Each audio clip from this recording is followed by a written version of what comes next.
네, 여러분 안녕하세요. 저는 유아 교과 논리 및 논술 강의를 담당하게 된 김현지 교수라고 합니다. 만나서 반갑습니다.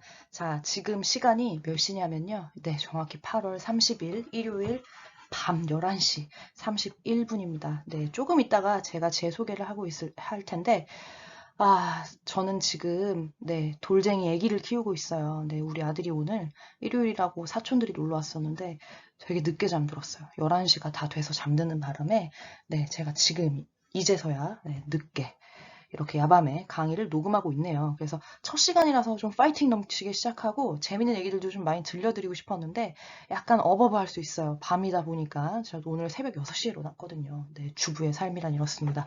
자, 어쨌든 이번 학기에 좀 여러분들 얼굴 뵙고 현장 강의 되기를 내심 기대했었는데 안타깝게도 지금 코로나 시국이기 때문에 이렇게 비대면으로 인사드리게 됐네요. 자, 그러면 지금부터 우리 오리엔테이션 시작해 보도록 하겠습니다. 자, 그러면, 네, 다 소개가 중요하겠죠? 너는 누구야? 라고 여러분들이 궁금하실 것 같아요. 네, 제 이름은 아까도 말씀드렸다시피 김현지라고 합니다. 저의 꿈은요, 네, 원래 저는 학창 시절에 꿈이 있었어요. 저는 가수가 되는 게 꿈이었습니다. 네, 되게 갑자기 뜬금포. 예, 이게 뭔 소리지? 라고 싶으실 수 있어요. 네, 오늘 원래는 교실에서 여러분들하고 저하고 라포를 좀 이렇게 형성을 하고, 이 교과목 교수님 좀 골 때리는데? 재밌는데? 재밌겠다! 하고 이렇게 싹 집중하게끔 만들고 싶었는데, 비대면 강의이기 때문에 저 혼자 라디오 진행하듯이 원맨쇼를 해야 되잖아요. 그쵸?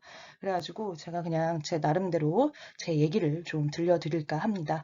우리 논리 논술, 유아 교과민 논리 논술에서 중요한 그 선생님들이 그 획득하셔야 되는 핵심 역량 중에 하나가 화술이에요. 예, 유치원 교사 말하는 기술 굉장히 중요하거든요. 왜 중요할까요?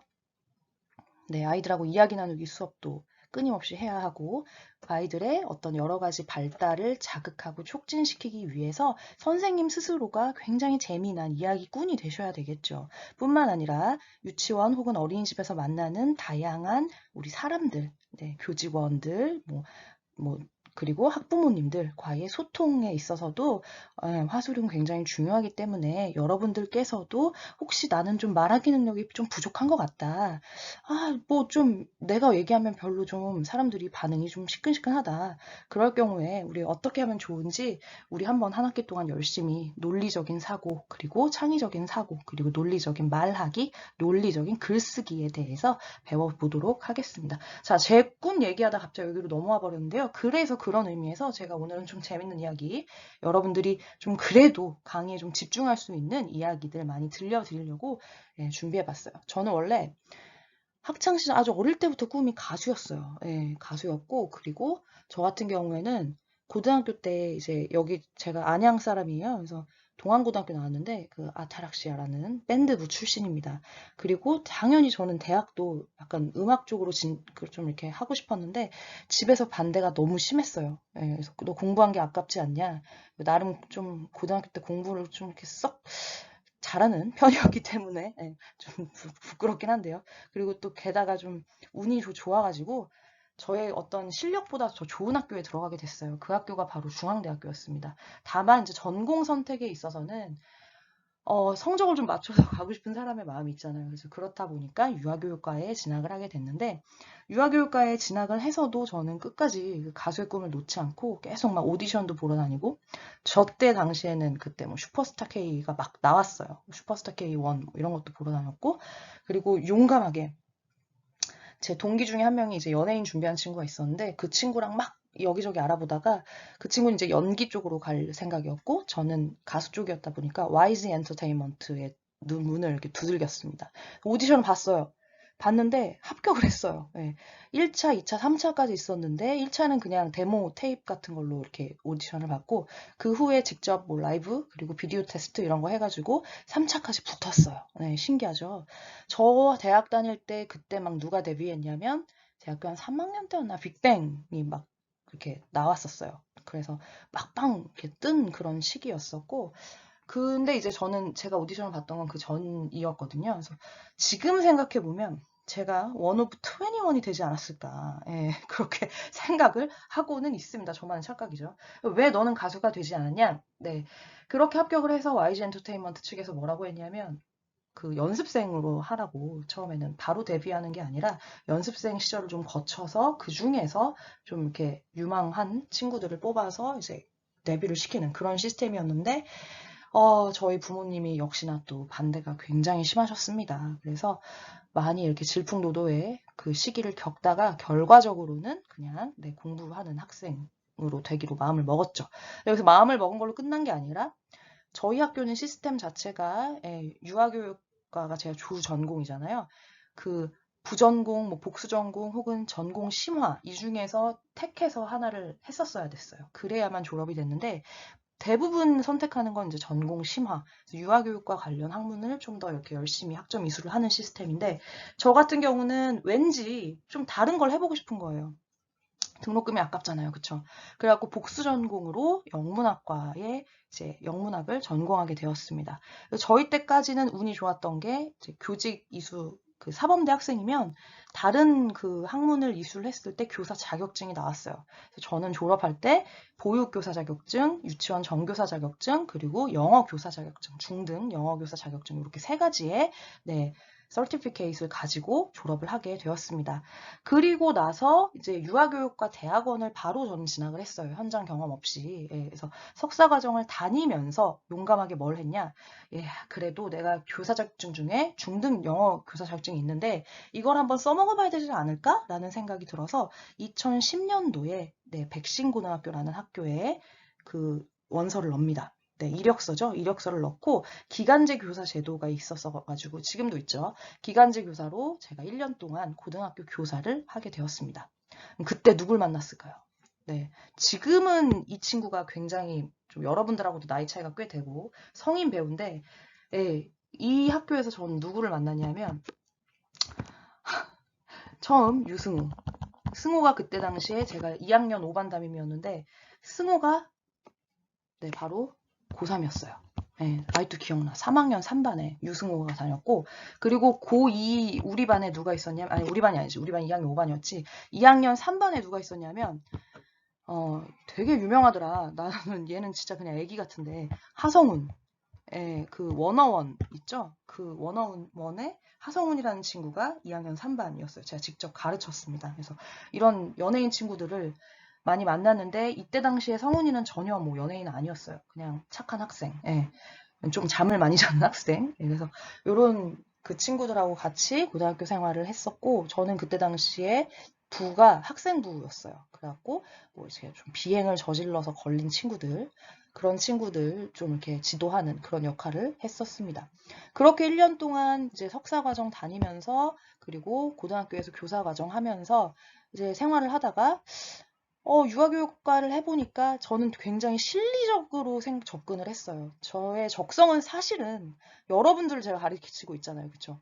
유치원 아이들을 가르치는 거는 너무 어려운 일이라고 생각을 했어요. 일단 말도 잘 안 통했고, 그리고 무엇보다 그냥 뭔가 막연하게 유치원에 가면 제가 너무 실수를 많이 할 것 같다는 그런 두려움이 되게 앞섰었어요. 그렇고 또 가장 큰 이유 중에 하나는 그때 당시에는 그때 당시 지금은 그렇지 않아요. 지금 제가 자신 있게 얘기할 수 있어요. 지금은 절대 그렇지 않은데 그때 당시에는 업무 환경이 그리 좋지 않다라는 생각이 들었기 때문에 저는 이제 사실 저의 적성상 고등학교에 그냥 가는 게 낫겠다라고 생각을 했는데 막상 대학원에서 선생님들을 만나고 공부를 해보니까 이쪽이 좀 더 블루오션일 것 같다는 생각이 드는 거예요. 그리고 꼭 그 유치원 교사를 하지 않아도 그 대학으로 가는 방법도 있고 연구원으로 가는 방법도 있고 굉장히 그런 그 길이 다양하다라는 사실을 발견을 해서 아주 용감하게 전 지금 생각하면 약간 미쳤다고 생각을 해요. 용감하게 현장에 취업을 하면서 박사과정에 재학을 합니다. 현장에 취업을 하고 박사과정에 재학을 했어요. 근데 저희 학교 박사는 되게 쉽게 붙지 않거든요. 그래서 석사를 졸업하고 한 3년 있다가 박사에 들어가게 되었습니다. 그러면 그 시간 사이에 텀이 있죠? 그때는 이제 유치원 교사를 하게 돼요. 근데 제가 유치원 교사를 좀 늦은 나이에 2012년도에 하게 되는데 그때 당시에 저는 대학원 석사를 가지고 있었기 때문에 저희 원장님께서 저를 굉장히 높이 보신 거예요. 그래서 선생님은 부장을 하세요. 초임인데 부장을 시켜주셨어. 나이도 많고 대학원도 나왔다는 이유 하나로.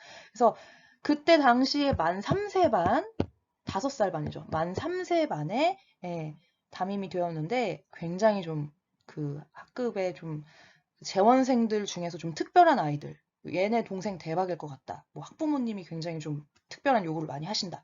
이런 좀 특별한 아이들을 다 저희 반에 몰아주셨어요. 네, 아직도 기억이 납니다. 2012년도 정다운반. 네, 그래서 그 친구들을 하고 이제 생활을 하게 됐는데, 네, 완전 제가 잘 해냈을까요? 잘 못 해냈을까요? 최악이었습니다. 예, 다시는 떠올리고 싶지 않은 굉장히 슬픈 에피소드들이 아주 여러 번 일어났던 해가 바로 저에게는 2012년이에요. 그냥 단적으로 몇 가지만 설명해 드리면 차량에서 사고가 나기도 했었고 폭설이 내리는데 애를 그냥 자기 집이 아닌 다른 데 내려놓고 그냥 온 적도 있고 예, 굉장히 실수를 많이 했어요. 그리고 막 참여서 파는데 남자아이 2명이 피아노 위에서 막 점프하고 뭐 별일이 다 있었습니다. 그런 얘기 나중에 제가 현장 강의를 하던지 아니면 다른 뭐 화상 때 에피소드들 여러 개 얘기해 드릴게요. 그렇게 2012년도에 나 유치원교사 좀 잘 해낼 수 있겠다라는 그냥 그런 막연한 기대감을 갖고 부장으로 취업을 했는데 완전 뭐 망한 거죠. 네, 최악의 한 해를 보내고 나서 아주 사람이 겸손해졌어요. 네, 아주 겸손해져서 13년도부터는 끊임없이 정말 고민을 했어요. 어떻게 하면 내가 유치원 교사로서 잘 적응하고 해낼 수 있을까? 그래서 공부도 열심히 했고, 그리고 선생님들께 많이 배우려고, 좀 선배 선생님들께 많이 배우려고 노력도 많이 했고 해서 그렇게 한 3, 4년의 시간을 보냈더니 그 다음에는 좀 그래도 한 3년 하니까 이게 괜찮더라고요. 잘 적응이 되더라고요. 그리고 나서 이제 2016년부터는 부장교사를 하게 됐고, 그 이후에 작년이죠. 2019년부터는 유치원 원감이 되어서 지금 행정 업무를 보다가, 네, 제가 결혼을 2016년도에 했거든요. 그리고 아기를 2019년도 여름에 출산을 해서 그때부터는 이제 재택근무 하면서 휴직을 하고 있습니다. 그래서 저의 지금 현재 업무는 집에서 이제 K-에듀 파일이라는 시스템을 만지면서 유치원의 어떤 원비 징수라든지 유아 학비 그리고 각종 공문서 처리 이런 것들을 하면서 아기를 키우고 있습니다. 그래서 현재 저의 꿈은 사실은 뭐 지금 저의 꿈은요 좀 어이없지만 전업주부예요. 네, 저는 그냥 아기 잘 키우는 게 저의 꿈이거든요. 그래서 그렇긴 한데 어쨌든 또 하나의 저의 비전은 저는 원장님이 되고 싶어요. 그래서 저만의 어떤 철학이 있는 좋은 유치원을 운영하는 것이 저의 꿈입니다. 자, 이 정도면 저의 소개가 됐을까요? 그리고 뭐 여러분들은 크게 관심이 없을 수 있겠지만 저의 논문 주제는 석사, 박사 비슷해요. 다 유아 다문화 교육 쪽으로 했어요. 반편견 다문화 교육 쪽으로 논문을 썼습니다. 그래서 박사는 17년도에 졸업을 했고 석사는 10년도, 11년도, 12년도에 졸업을 했습니다. 네, 그렇게 제 소개를 여기까지 하도록 할게요. 자, 여러분들의 소개도 굉장히 기대가 되는데요. 나중에 화상 강의 시간에 한 분 한 분 얼굴 뵙고 같이 이야기 나눠보도록 할게요. 이 친구가 저의 사랑하는 귀염둥이 아들 이에요. 그래서 가끔 혹시라도 저희 비대면 상황에서 제가 수업을 할 때에 애기 소리가 들리거나 이 친구가 갑자기 화면에 막 잡힐 수도 있어요. 그때 막 좀 예쁘게 봐주셨으면 좋겠어요, 여러분. 자, 지금 어린이집도 못 보내고 있거든요. 코로나 때문에. 자, 그러면 지금부터 교과 논리 및 논술 본격적인 이야기를 시작해 보도록 할게요. 자, 일단 이 교과 논리 및 논술 교과목은요. 어떻게 생각하시면 되냐? 굉장히 얇고 넓은 과목이라고 생각하시면 돼요. 얇고 넓어요. 얇고 넓은 과목. 그래서 우리가 지금 1학년 교과잖아요. 3년 동안 배워야 하는 여러 가지 전공들을 다 조금씩은 다뤄볼 수 있다라고 생각을 하시면 좋겠어요. 그 중에 특히 어디 특화가 되어 있느냐? 여러분들의 말하기, 의사소통 기술, 그리고 수업을 함에 있어서 창의적인 어떤 수업 시연을 위한 기술들, 교수 학습법, 그리고 또 한 가지가 이제 제일 여러분들이 좀 막상 현장에 가서 제일 어려워하는 부분이 학부모와의 소통 기술이거든요. 그래서 학부모 상담 같은 경우 그런 이야기들을 제 시간에 한번 같이 나눠보도록 할 겁니다. 그래서 그런 의미에서 사실 전 정말 자신 있게 말씀드릴 수 있어요. 저를 만난 것은 행운입니다, 여러분. 왜냐하면 저는 현장에서 짱돌이 좀 바뀌어 있거든요. 그래서 현장에서 정말 학부모님들한테 실수도 많이 해봤고요. 혼도 많이 나봤고요. 그리고 아주 감동적인 이야기도 많이 있었고 저에게 정말 너무 감사하다고 무릎 꿇고 비신 학부모님도 계셨어요. 그래서 다양한 경험을 갖고 있다라는 거 말씀드리고 그런 제가 갖고 있는 여러 가지 노하우들을 여러분들께 아낌없이 다 퍼부어 드릴 겁니다. 기대하셔도 좋아요. 자, 그러면 제가 한 가지 여쭤볼게요. 이거 이따가 이 수업 다 들으시고 나서 온라인 학습 활동에 가시면 요구도조사 있어요. 거기에 여러분들이 자유롭게 적으시면 돼요. 정답이 있는 문제가 아닙니다. 그렇다면 유아 교사에게 반드시 필요한 역량은 무엇일까요? 유치원 교사에게 반드시 필요한 역량은 무엇일까? 네, 저는 제일 중요한 것은 바로 아이들을 사랑하는 마음이라고 생각해요.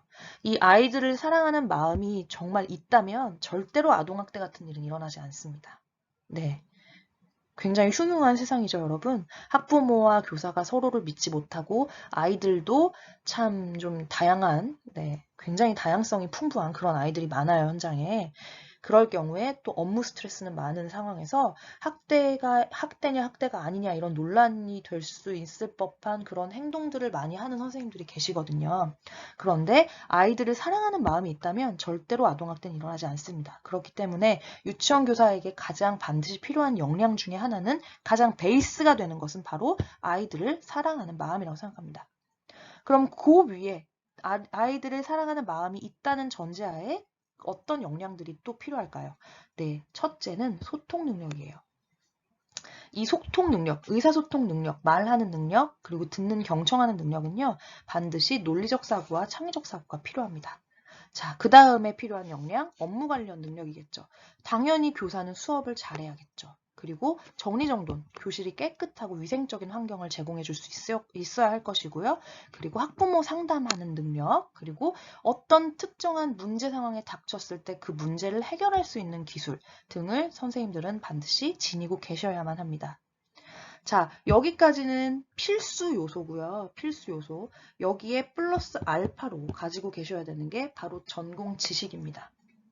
전공 지식이 풍부하다고 해서 꼭 그 교사가 훌륭한 교사라고 볼 수는 없어요. 저 같은 경우가 전공 지식이 아주 풍부한 교사였어요. 2012년도에. 왜냐하면 저는 학사도 했고 고등학교 교사도 있었고 교육학을 임용을 준비했기 때문에 굉장히 풍부하게 알고 있었거든요. 교육학 관련 지식을.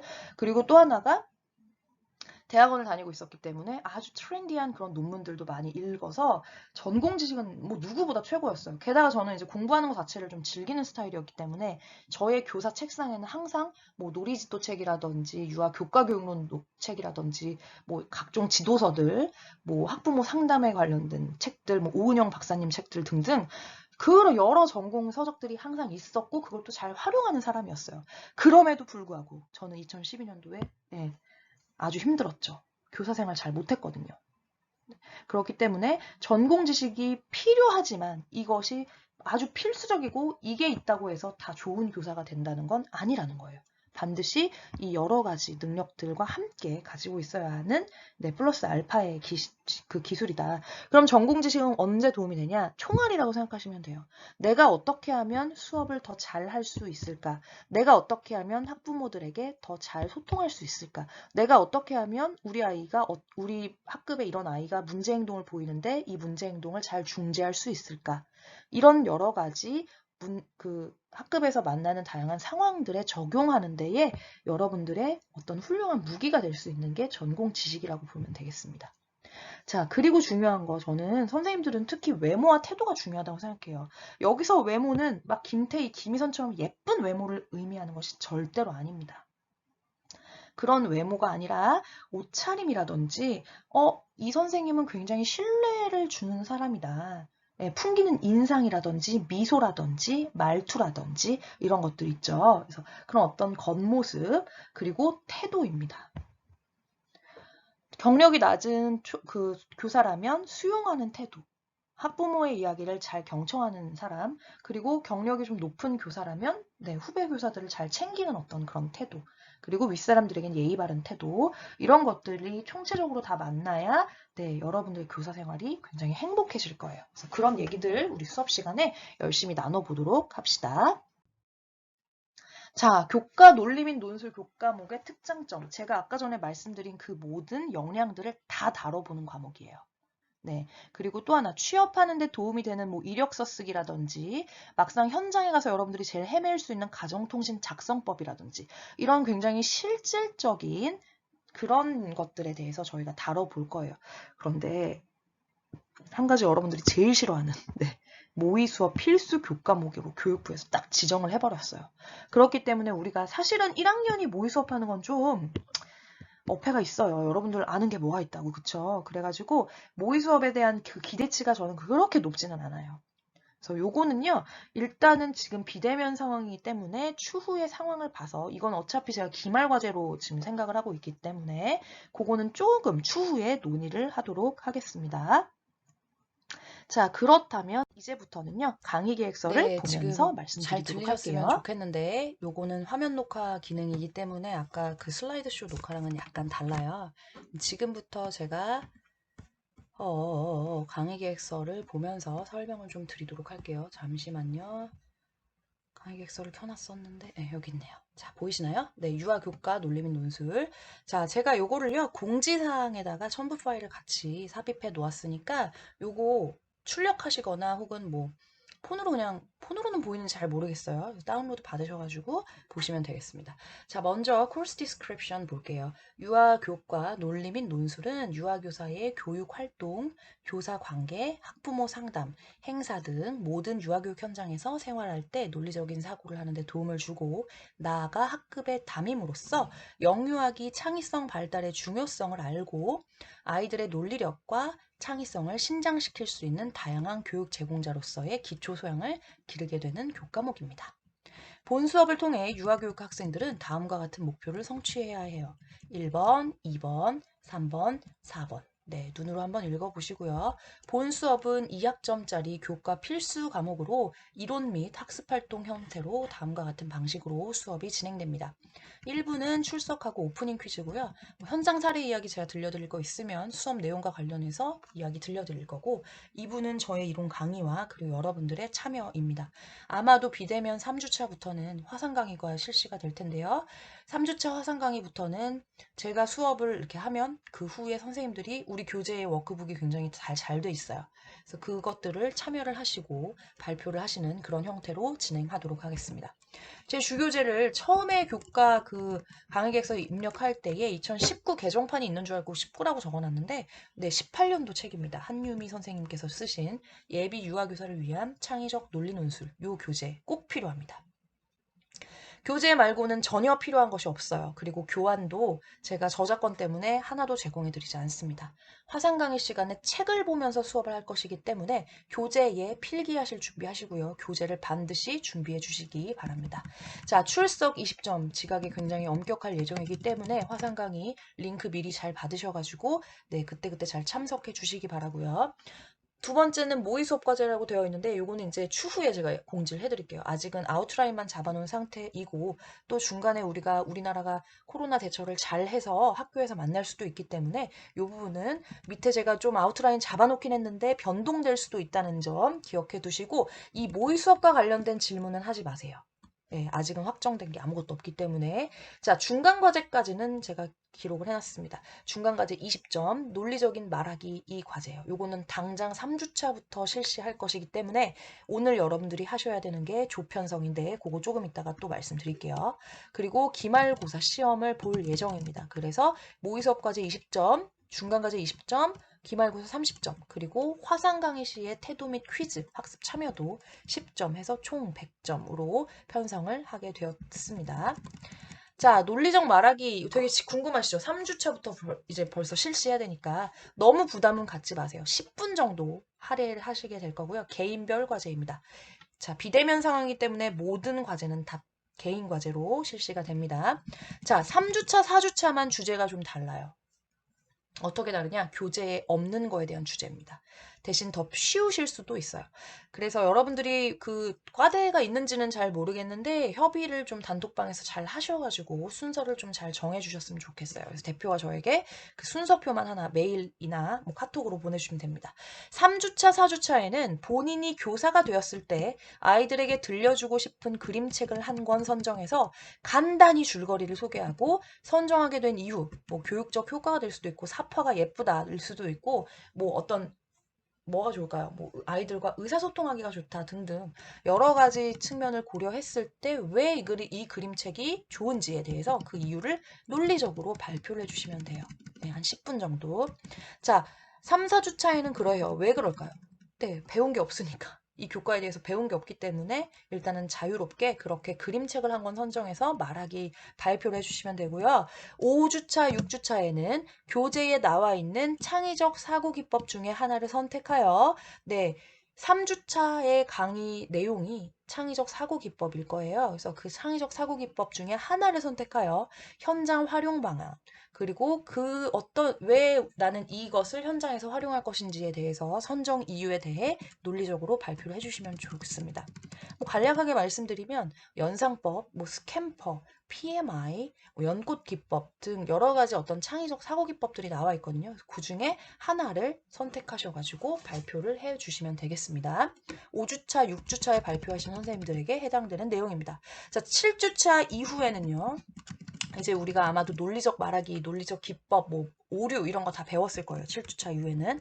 그러면 유아교육 관련 기사를 하나 선정해서요. 원인, 해결 방안, 그리고 본인의 의견에 대해 논리적으로 발표하시는 시간입니다. 자, 발표 시간은 다 동일하게 10분이기 때문에 당연히 점수 배점 기준은 다 같습니다.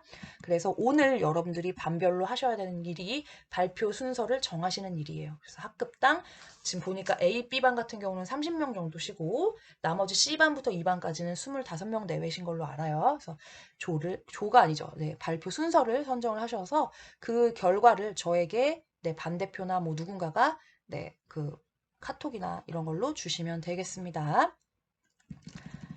주시는 방법은 간단해요. 3, 4, 5, 6, 7, 8 뭐 이런 식으로 쭉 써가지고 거기 이름하고 순서 적어주시면 돼요. 그래서 그렇게 하시면 되겠어요. 자, 7주차 이후에 이 기사 관련된 내용은요. 좀 다행이라고 해야 될까요? 네, 샘플이 교재에 나와 있어요.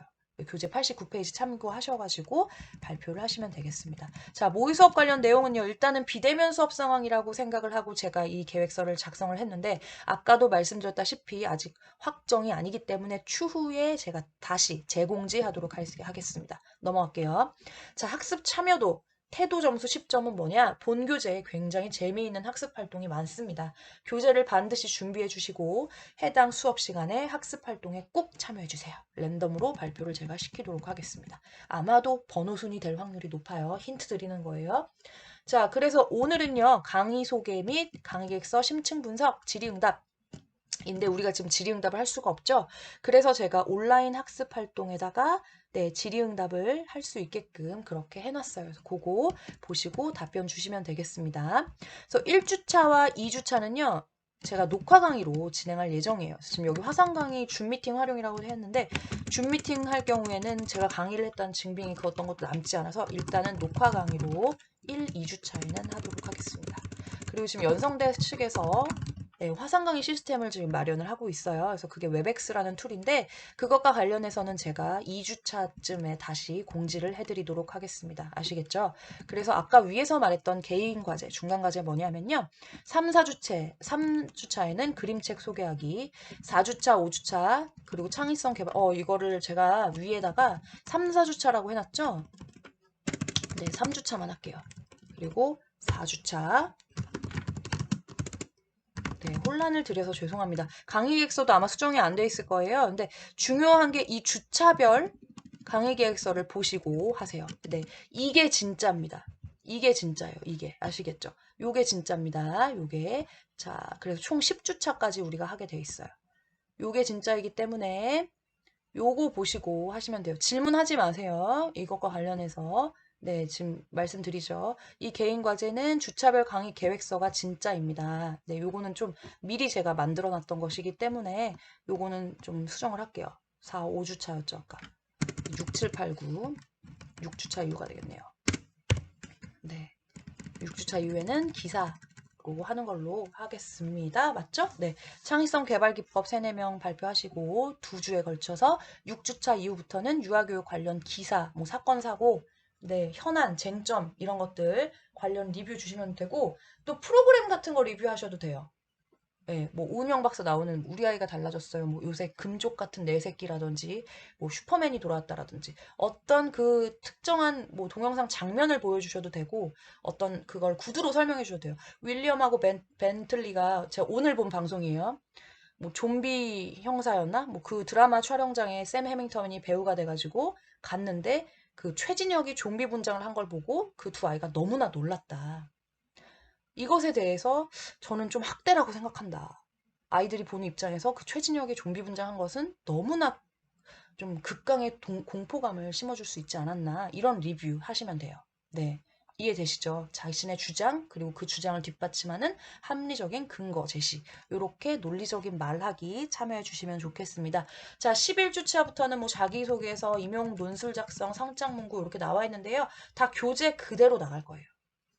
교재 그대로 나갈 것이고 기말과제 관련해서는 제가 어쨌든 중간고사 이후에 우리가 이게 쭉 비대면으로 갈지 아니면 중간에 현장 강의로 전환이 될지 모르기 때문에 그 후에 제가 네 설명을 해드릴게요. 그리고 중간고사는 보지 않고요. 대신에 이 개인과제 하셨던 거 있죠? 이거 스크립트를 이 클래스에 제출하는 형태로 제가 과제를 수합하도록 하겠습니다. 자, 여기까지가 강의 계획서에 대한 설명이고요. 오늘 저의 이 온라인 수업을 들으셨으면, 네, 요거 잠깐 끊고 2부에서 다시 설명드릴게요. 지금 시간이 좀 너무 많이 지난 것 같아요.